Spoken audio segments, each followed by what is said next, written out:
Good navigation is vital for a website to work properly. If the user can't figure out how to navigate the website and get to the different sections, the site is basically useless.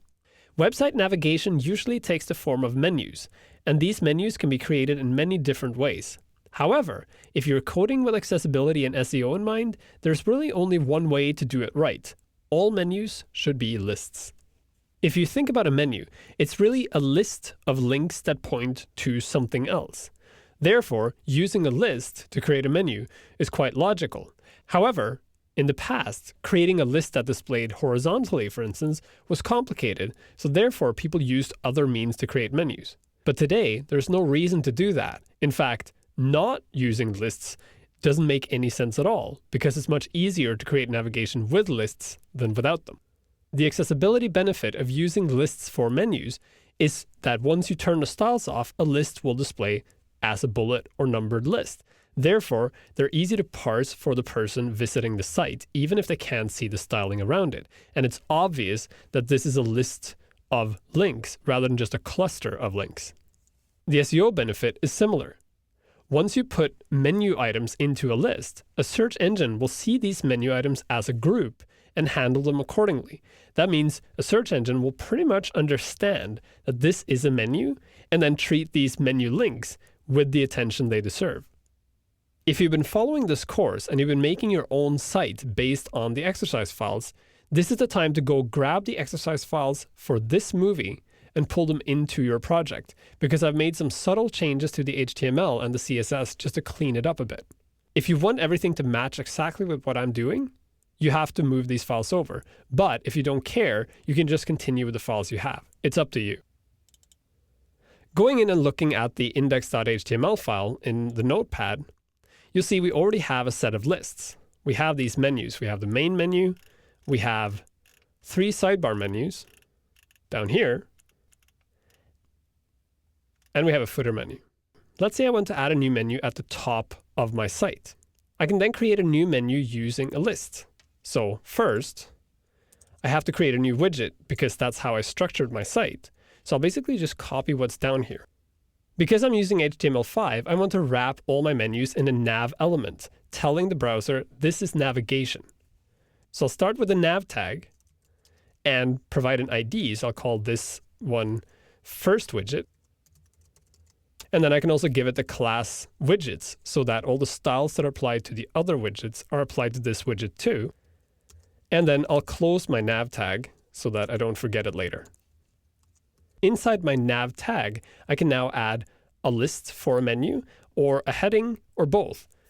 In this case, I only want the menu, so I'll just start a new list. So I'll start an unordered list and then close the unordered list.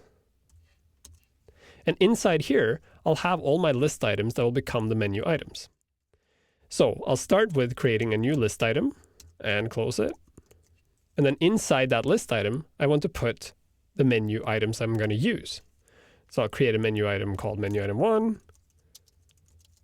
And then I'll create a new list item and call it menu item 2. And then I'll create a third one and call it another menu item. When I save this and I open the site in my browser, I should now see a new menu on the side, as you can see right here, that displays as a list. Now you'll notice that none of the styles from the menu below carry over. That's because the styles that style this menu to look the way it does are actually attached to the anchor tags, not to the list tags. That's because when I designed this site, I wanted it to be so that I didn't have to click on the text itself to go to the link. I just needed to hover the mouse anywhere inside the area that that menu item contains. So to trigger these effects, we need to add an anchor tag to each of our menu items.